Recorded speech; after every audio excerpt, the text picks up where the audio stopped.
economy.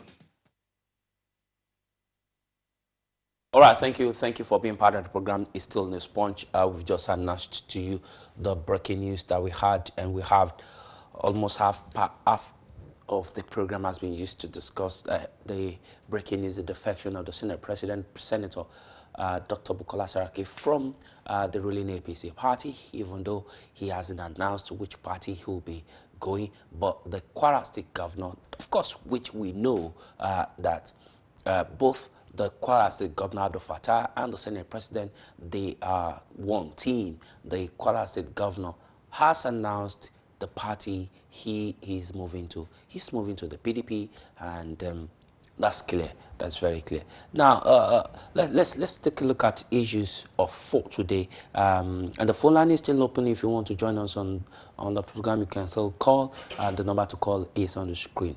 Let's look at issues for today more importantly. Benue State, the killings and the politics. Dr. Cole, you're from Benue State, and we were just speaking down, said that, look, what is happening in Benue State is a mini part of the Nigeria as a whole, and it was as if we knew what was going to happen with this defection. You want to quickly give us so far what has happened in Benue State, the killings and the politics so far. Okay, thank you very much. Well, I don't know if you remember the protest that was held here in London. We organized it, the Mutual Union of Tea in the UK. We organized the protest and submitted a petition to the Prime Minister to seek for their intervention. The reason why we did that was because we had explored all avenues possible. Our leaders, when I say we, our leaders went to visit President Muhammadu Buhari to discuss solutions to the killings. There was no response. He said that we should accommodate them and live peacefully with them. We have a group that the MAFO, that is Movement Against Fulani Occupation, they also organized their own protest. Our people also organized press conferences, symposiums. They even had dialogue with the Fulani communities to see how they can address these killings. But all to no avail. And so that when the killings this year started, we thought that, it's high time we also acted with TIV in the United Kingdom. And of course, the governor also cried out several times to international community for their intervention.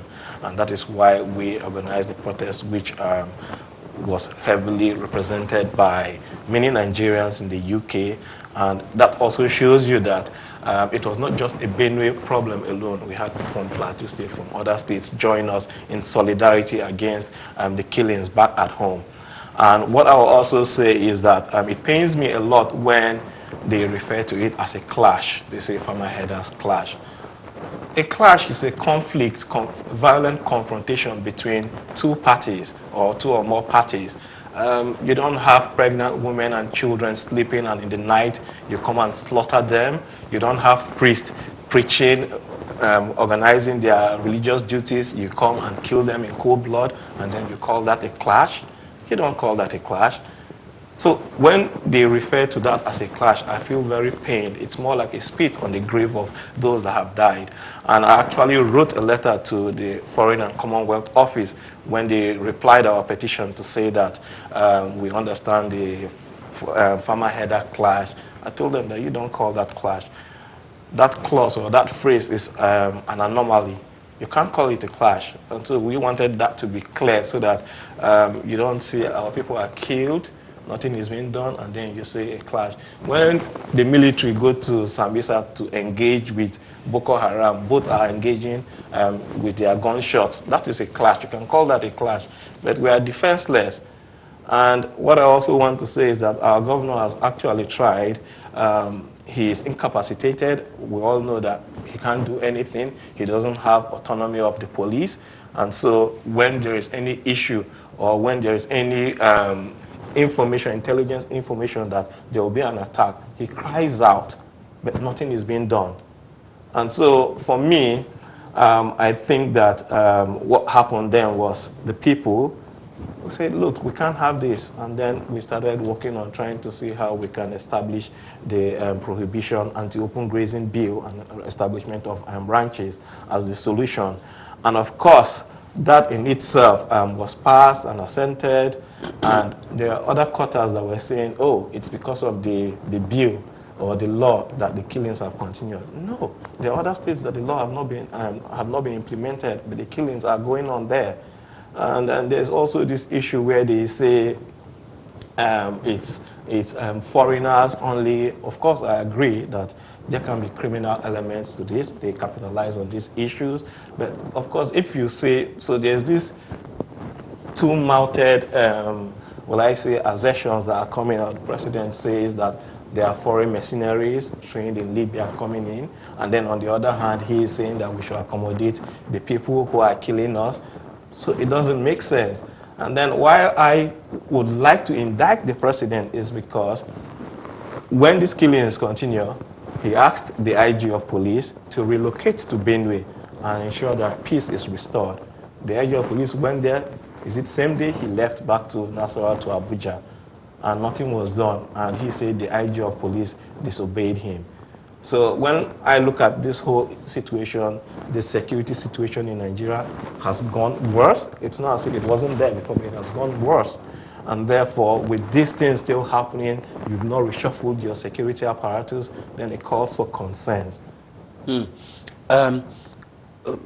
as it stands, would the defection of the governor from APC to PDP have any impact?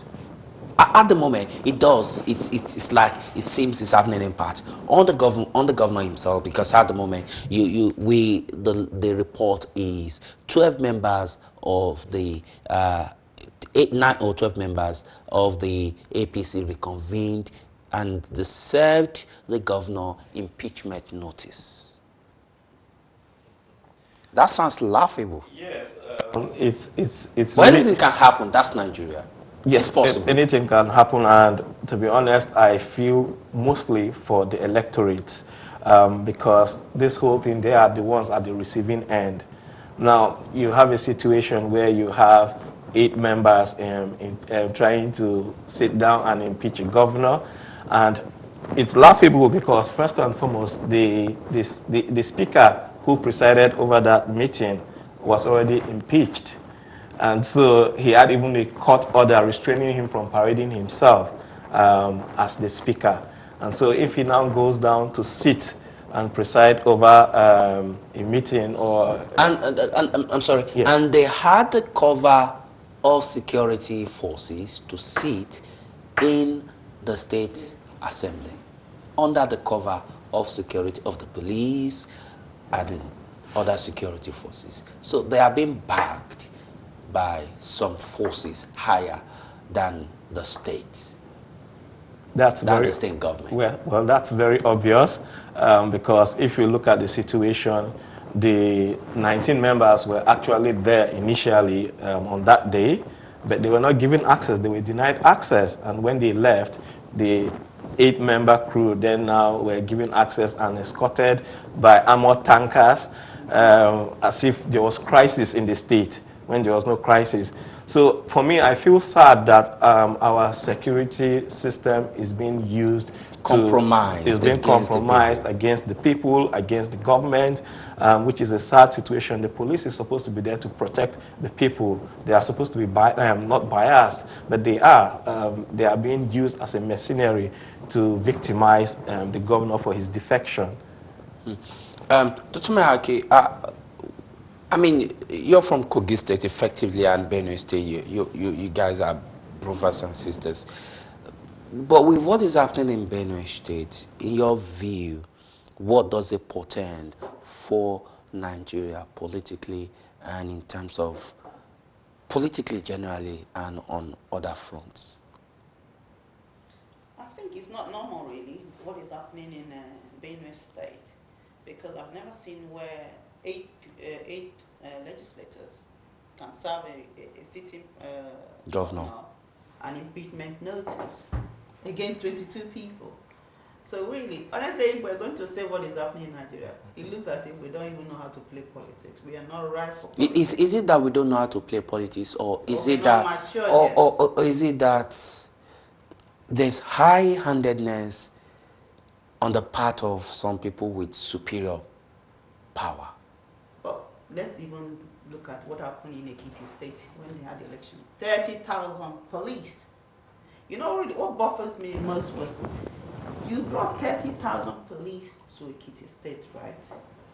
For an election. For an election. When there was killing in Benue, where was those 30,000 policemen? When it was happening in Plateau State, what happened to where were these policemen? So it's not balanced. It's not balanced. And it's so obvious. In your view, do you think governance has broken down in Nigeria? Nigerians are just crying foul for nothing's sake? No, they're not crying foul for something. The ordinary citizen is feeling the pinch. I think we are heading there if caution is not taken. Total lawlessness. Do you agree? Yes, I think so too. Because one of the things that will make Nigeria stand is obedience to the rule of law, and in most cases this has been violated, and that is why you are seeing this precedence. I think even the president himself has set this precedence. There are court orders allowing people which he has disobeyed. For example, the case of Dasuki Nnamdi Kanu, which he has disobeyed. And so even the case of what is happening in Benue, where there is an order restraining him from parading himself as the Speaker of the House, he still went ahead and started presiding over, which is contempt of court. And so you see these things happen across Nigeria, and if you can't respect the rule of law, then nations are built on laws. So that is what is supposed to be keeping Nigeria, but we have people violating these laws, and then nothing is being done. If you're also watching this program, we are looking generally at the issues going on in Nigeria. The breaking news this evening, about less than 2 hours now, is the Senate President, Dr. Bukola Saraki, has left the ruling APC party. You will remember that the Senate President has had a very turbulent time as a Senate President under the party that elected him into the Senate as a senator, and of course under the party on which he became the Senate President. He's had very turbulent time, and it appeared he has come to the peak of that turbulence, having eventually decamped. Well, we don't know where he's decamped to, but we know he has now left the ruling APC. The implication of this is that the two principal officers at the Senate are now under the control of the opposition party, the People's Democratic Party, if we may say that. And there are chances that the principal officers at the House of Representatives, the lower arm of the National Assembly, may also defect anytime from now, because we know that Speaker Dogara and he is also not comfortable in the party. It does appear that wherever the Senate President told, there he himself told as well. So the Speaker may be leaving the party too any moment from now. So that will mean that the total control of the National Assembly under this present government will now be under the opposition party. It doesn't appear to have happened in the 16 or 18 years history of democracy in Nigeria. It seems this is about the first time it's become so bad and so broken down, both at the national level, and it appears this is the first time the executive arm of the government will be using the state forces, state units and security forces to hunt down those people that are perceived to the opposition. I didn't say that. That's what people have said, and we're just trying to echo that on this program today.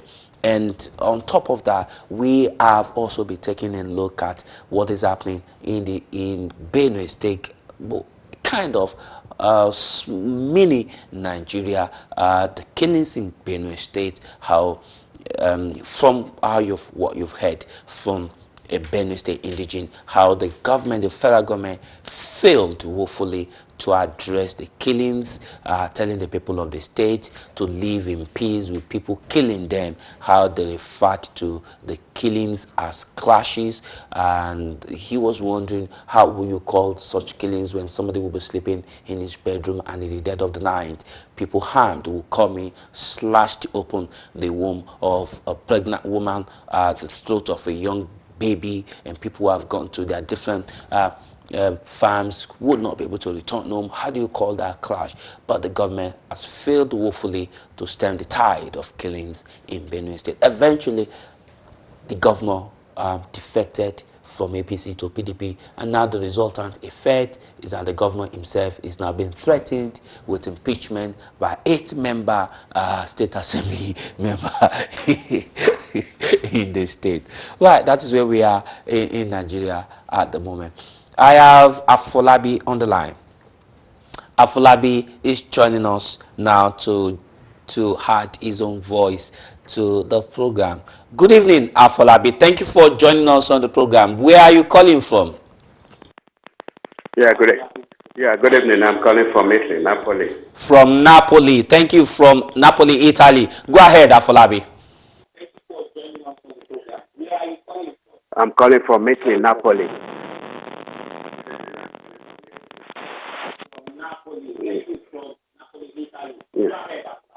Okay, my contribution is that every Nigeria has to be sincere to themselves. We, the Southerners, Middle Belt, we have the power of the media.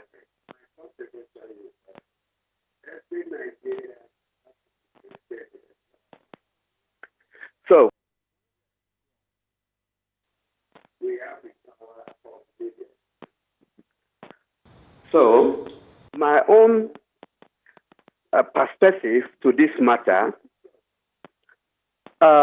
we need to be looking at something, how it happens, not our own digestible analysis. Because when we are talking, we are not looking at things, the reality of the matter.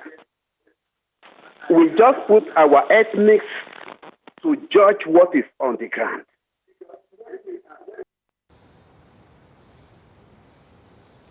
Go on, Afolabi.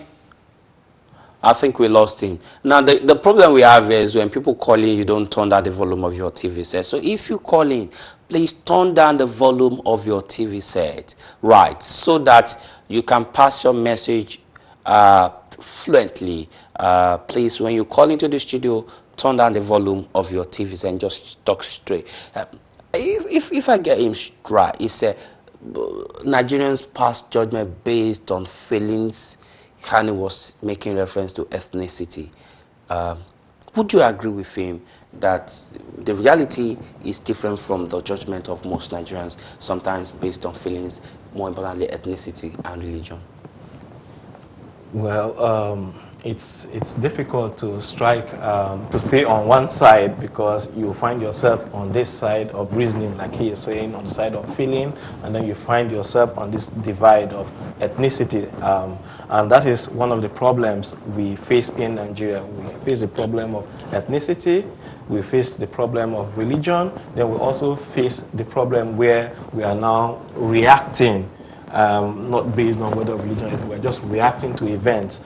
And as I understand what happens in terms of governance, we don't have visionary leaders. We are always reactive. We are not proactive people at all. So you see a situation happens, they just go to address it, and then they relax and sit back. If you look at the situation, like for example, the Grenfell Tower, after that scenario, other high-rise buildings, they've been checking them to see that this kind of occurrence doesn't happen again. But in our own case, we just try to work on what is happening, and then once that one is solved, we go back and relax. Well, let's take the case of the death and the killings in Benue State. What would it have cost the federal government that is in control of the entire security forces, the DSS, the Nigerian police, the Nigerian Army, the Nigerian Navy, the Nigerian Air Force, what would it have cost them to stem the tide of the killing? It is not as if the government didn't know the people that are causing this killing. There are people, they are not hidden. There are people who have come out to claim responsibility for these killings. They have addresses. They are known people, the Meyeti Allahs. But the government, till today, no arrest, no single prosecution for this killing. What do you think would have caused the government to deal with this issue? You see, because of just the scenario you have painted, that then now leads us to think that there is a conspiracy. Because what, like I was discussing with Dr. Mehake earlier on, he said if only Buhari had reacted in just that time when it started, we wouldn't have gone this far. But it started, he condoned it, it continued, and nothing was done, treating those terrorists with kids' glove. And rather, they were placing more emphasis on cows than Colony. humans. So you now On start creating saying that, cow colony. People are dying. We are not talking about addressing the deaths. We are talking about how to ensure that cattle are going to be ranched or whatsoever. You are more concerned about the cattle than humans. So imagine people died. How long did it take him to go to Benue? So those are the things that when we sit down, sometimes it's just common sense. You sit down and put 1 and 2 together and you are thinking, what's happening? They are killing us, we are telling you, and you are not doing anything. And so for us, it's very, very pathetic because it then became a situation where we're helpless. Benue voted majority for Buhari. We voted him because we believed in him. But people vote people because of interest. We wanted our interest to be protected. But here are we crying like orphans. We don't have any father to run to. And then you still want us to come back and bring that person into power. That is very, very touching. I see you're becoming emotional there. Dr. Mayaki, quickly, what's your last take on the program as we need to go in the next 1 minute? I think for me personally, I believe that the president is the father of the nation. And is he still the father? Is he acting as one? Well, whether he's acting as one is another thing, but he's perceived to be the father of the nation. And he needs wisdom, because if you don't apply wisdom, that's, we have broken laws and order that, will be in place. And I think also the use of police are too heavy-handed. They need to stem that. And then, you don't go and most of the people that is sending police, you are invited to this and invited to that. There seems to be the opposition party. So that way it's not balanced. Because how many people have we seen from APC that they've been chasing? All right. I'm afraid this is how far we can go on the program. It's been some interesting time on the show this evening. Again, let's quickly tell you the defection of the Senate president, left the APC, no longer a member of APC. The implication is the two principal officers, major principal officers, the Senate president, the deputy, they are now in the hands of the opposition party. What does that mean for the executive? That is what we will see in the coming days. As we watch what is happening in Nigeria. My name is Tunde Alabi, and this is Newspunch coming from Ben Television. Thank you for joining us on the show. Dr. Mayaki, thank you for being part of the program. Dr. Shadrach, thank you for joining us on the show. Enjoy the rest of your evening. Bye. The totality of what makes man is what we bring to you here on Newspunch. We give you the information that you need, from business to economy, politics to technology. And that's what we do here on this point from the beginning.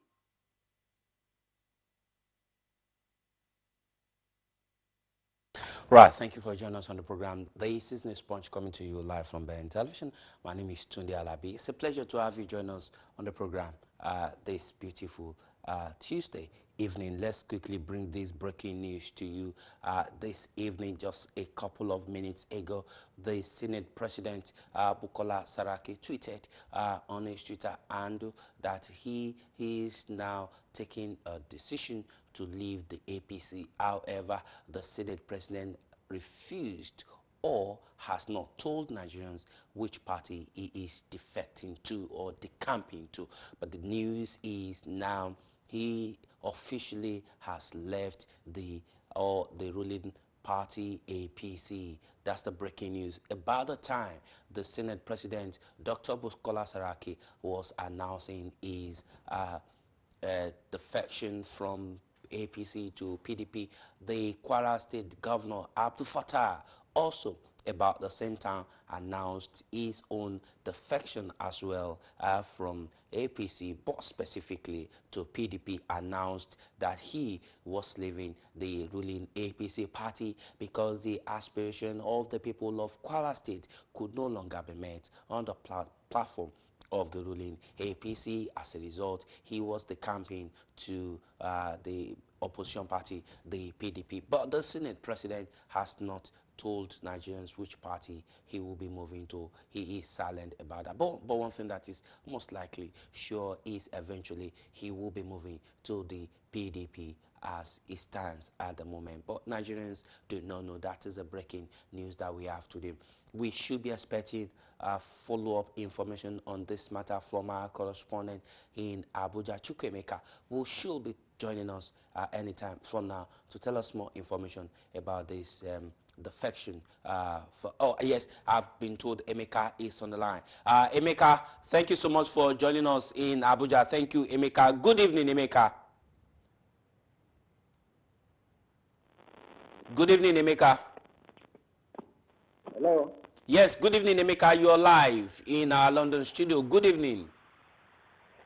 Good evening. Yes, can you go ahead and tell us what is the latest concerning Senate President Olubukola Saraki in Nigeria today? Go ahead and give us more information about him. Okay, I appreciate you for the call. Just this evening, the Senate President, Bukola Saraki, on his Twitter account, told Nigerians that he is moving from the All Progressive Congress, being the party he is.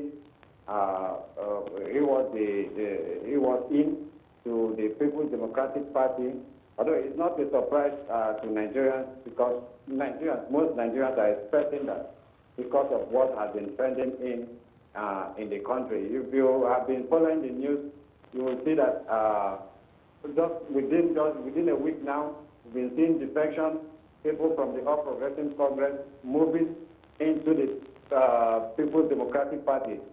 The only news you hear in Nigeria today in politics is seeing people defecting from one political party to another.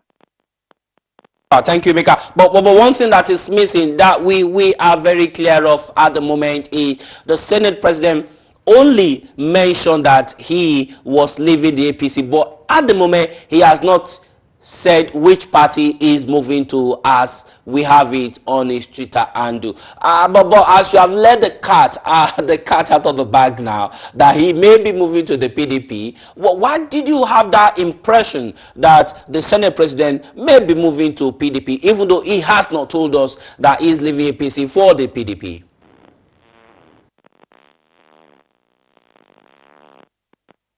Hello. Can you hear me? I can hear you. I didn't get up on the voice is low. The Senate President did not mention in his Twitter handle which party he was going, but you have let the cat out of the bag by telling us that he is moving to PDP probably. And my question to you is, what gave that impression that the Senate President will be moving to PDP even though he has not said it? Is it because Abdul Fattah of Kwara announced he was moving to PDP, or because you think PDP is going to be the most fertile ground for him to move to at the moment? Why? If you've been watching the trend of things happening, although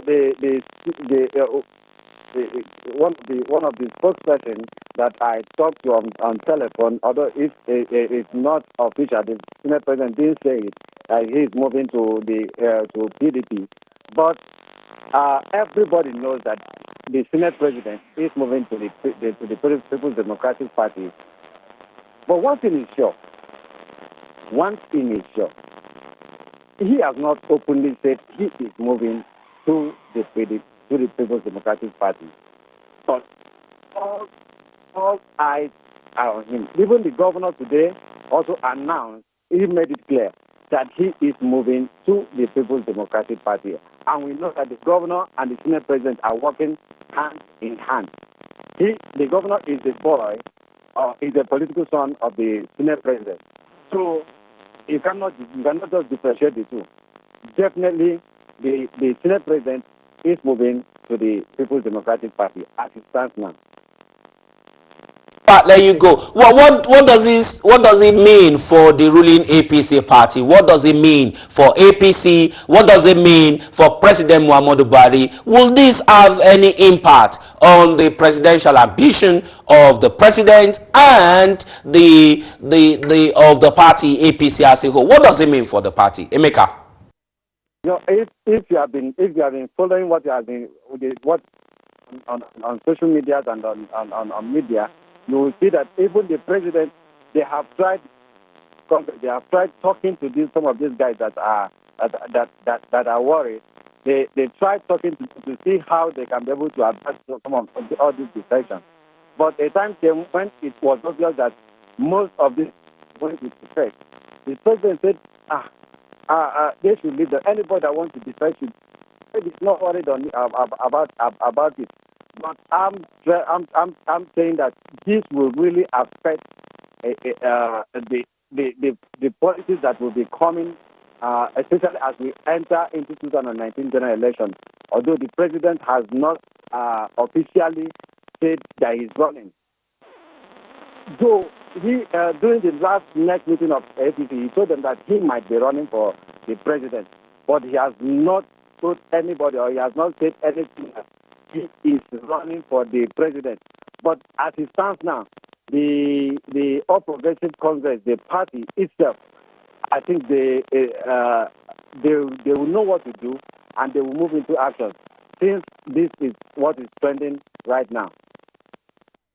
Thank you so much, Emeka. That's our correspondent in Abuja at the moment. Chukwemeka, thank you for joining us live on Ben Television this evening. Thank you for your time. We let you go now. Thank you, Emeka. All right, that was Emeka, our correspondent in Abuja, Nigeria, giving us more information about the breaking news around the defection of the Senate president from the ruling APC party to the opposition party. Well, he has not stated which party he was going, but it is generally assumed that he may be moving to the PDP, but he is silent about which party. But the Kwara State governor, who also announced his defection about the same time the Senate president announced his, categorically, specifically stated that he was moving to the PDP because the APC no longer comfortable and a platform for the aspiration of the people of Kwara State to be made. Let me introduce to you my guest in the studio who will be joining me to look at this breaking news and other stories we've got on the program today. I've got on my immediate left Dr. Margaret Mayaki, political analyst. Doctor, thank you for joining us on the program today. And also I've got Dr. Cole Shadrach Lonem, a Benue State indigene and the Vice President of Mutual Union of Thief in the United Kingdom. Thank you for joining us, Dr. Cole. Thank you Pleasure very having much. you guys. Let me start with you, Dr. Cole, your reactions to this defection of the Senate president. Well, it was expected, following the things that have been happening. One would think that probably he was just buying time to see where, if he moves to PDP or if he moves from the APC, there are chances that he may lose his Senate presidency seat. And so they always do those kind of calculations to see what time will be the best time to move. So I think, to me, he was just calculating to see when is the best time to move. But it was obvious that he was going to leave. And in your opinion, you think that decision to leave now was the right decision, or you think he's been pushed to the wall that there's nothing he could do than to move at this time? Going by the antecedents of Bukola Saraki, I would say that he's very smart, and so in the past the activities that he has done has shown smart moves, and so I won't fault this one. I'll take it that he has done calculated steps before leaving. That's what I would say. Absolutely, I like that submission, Dr. Mayaki. I mean, from what he said, looking at the antecedent of Bukola Saraki, he's a guy who is very smart, calculative. He looks at things before he makes his move. And you think this is the right move at this time for Dr. Bukola Saraki? I think so, because 2019 is just around the corner, and everybody, if you have an ambition, this is the time for you to begin to look at where the area you want to move to. And given all the hassles, the stress that is received so far, according to the information that was coming through, say, if you're in a family and the place is uncomfortable for you, then you make a move. I think it's a wise decision. I mean, just yesterday, the National Working Committee of the ruling party APC dissolved the Kwara State APC, and the Kwara State APC is the type of APC that is very loyal to Bukola Saraki, and they dissolved that committee, inaugurated a caretaker committee that is absolutely in total not, they are on the opposite side to Saraki. Could that have quickly inspired him to say, look, I can't take this anymore, the dissolution of the party is the last straw that's going to break the camel's back, that's gone. You think that's the reason? I think they just played their card right, because if APC, that was the ruling party, now the governor, has said, is no one part of that party. So I think it's just logical that they dissolve it. Otherwise, they can impeach him. So, Dr. Cole, as it is now, what do you see as the future for the Senate President? Well, it's a tough call. He has not made his intention which party he is moving to, but it is believed that it will be PDP.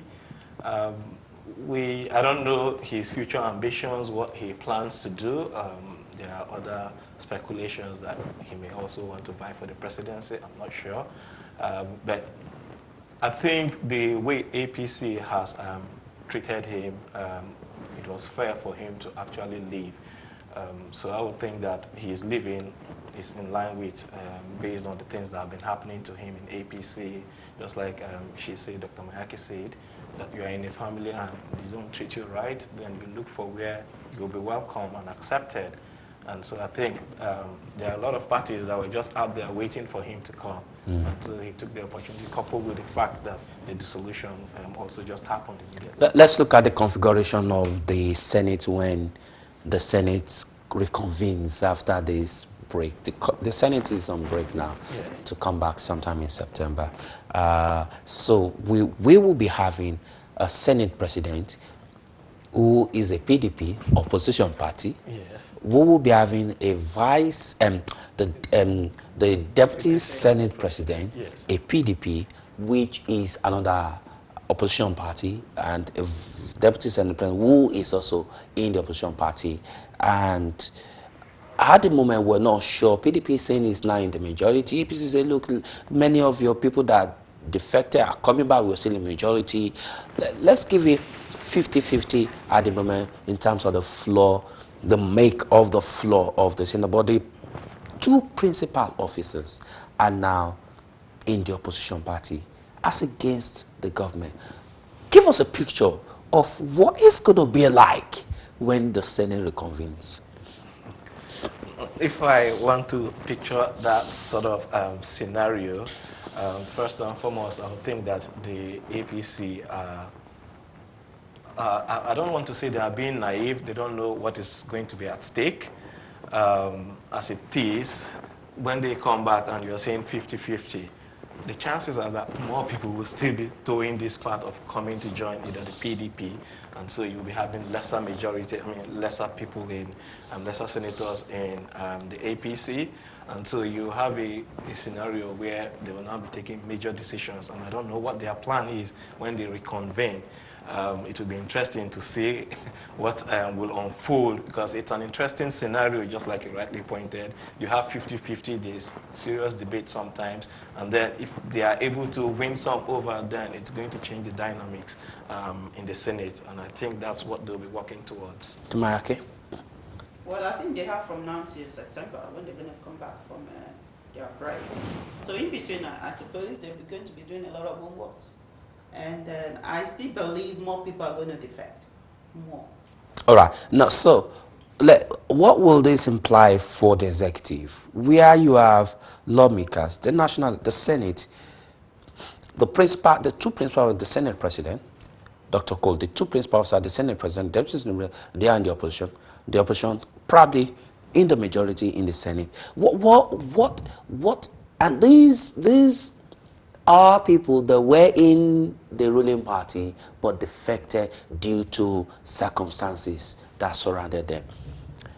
What will this mean for the executive in terms of bills that will be sent by the executives, nominations that will require confirmations from the executive, and a couple of other things? Well, it's obvious that when some of these bills will be sent, if I just want to go by what happens, they will not be assented. The president will always, it will be a tug, if there's been a tug of war between the Senate and then the executive. So that's what's going to continue. And the Senate will also not confirm anything that is coming from the president. We're going to be in a deadlock. We're going to have a country where, in fact, Total standstill. Total standstill, and we'll only be relying on the rule of law in terms of the judiciary, because when the executive are there and not agreeing with the legislators, then we're going to have a standstill. And just like even what is happening in Benue, you just see that the whole thing will just be an issue of going back and forth, and that will just be the topic of discussion till the elections. Dr. Mayaki, where is Nigeria heading to with this kind of, I mean, the picture looks a little bleak. Where is the country heading to as it stands? At the moment, I just prayed and hope that, God will give our president wisdom. Because if we don't handle this issue, all that is going on at the moment with wisdom, I pray that there will not be a civil war in our hands, because there are too many killings here and there, and people are complaining here and there. So that's my area of worry. All right, I've got Joy from Belgium on the line. Joy, thank you for joining us this evening. Good evening, Joy from Belgium. Joy. Can I speak? Can I go on? Yes, you're live. Go on, Joy. My dear brother, the sister that is there, I'm so happy that I'm able to get people to contribute on this issue about Nigeria. And again, what is going on between Saraki and APC, I think the decision he takes is the best. Saraki. I'm sorry, Joy. We tend to be having issues with your audio. We apologize for that. We apologize for that poor audio quality from that call from Belgium, Joy. Joy, if you're listening, watching, you may call back as the program continues. Still have some time here. Dr. Cole, if the executive would not agree with the Senate, and there's confusion between the Senate, the National Assembly, and the executive, the judiciary itself is not spared, because there was a time the executive also pounced in the name of fighting corruption on the judiciary, men of the DSS, EFCC, knocking down the homes of judges, justices in the dead of the night. Has Nigeria ever been this divided? No. During the era of Goodluck Jonathan's administration, there were a few things that would say, okay, Nigeria is heading at that brink of being divided. At that time, we were only looking at basically religion.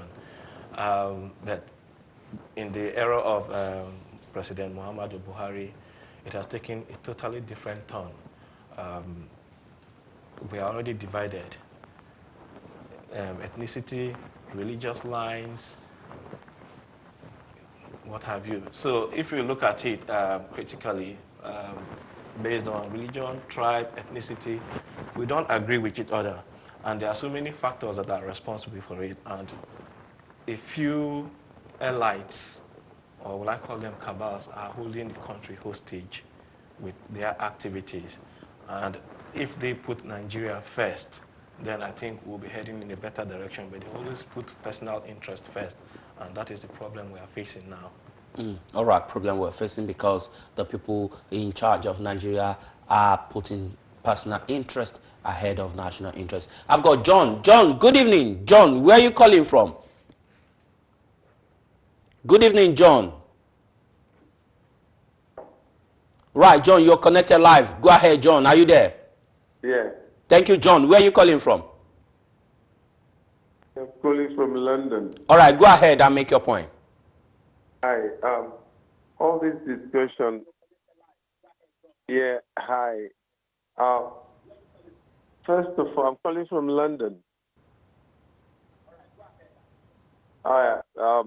Let me ask you as a reporter, what percentage of sincerity do you have in this voting and democracy? Well, you need to turn down the volume of your TV set because I could hear myself. But anyway, I don't know. What is your opinion? What do you think? Right, John. Did we lose him? All right, I think we lost John again. All right, John. Apologize for that. All right, thank you, John. If that's the question you wanted to ask, confidence in Nigeria's electoral system, I don't know. We're hoping for the best. You might call back when you think you can call back. So we should go on a very short break now. And when we come back, I still have my guest in the studio, Dr. Kosh Draklone, a Benue indigene and the Vice President of Mutual Union of TIV in the United Kingdom. And I've got Dr. Margaret Mayaki, political analyst, joining us on the program today. When we come back, we'll be taking more about the breaking news, and then we'll go to Benue State, which is actually what we wanted to take a look at on the show today. We wanted to look at Benue State, the killings and the politics up until we were overtaken by the breaking news. Don't go away. We'll be back.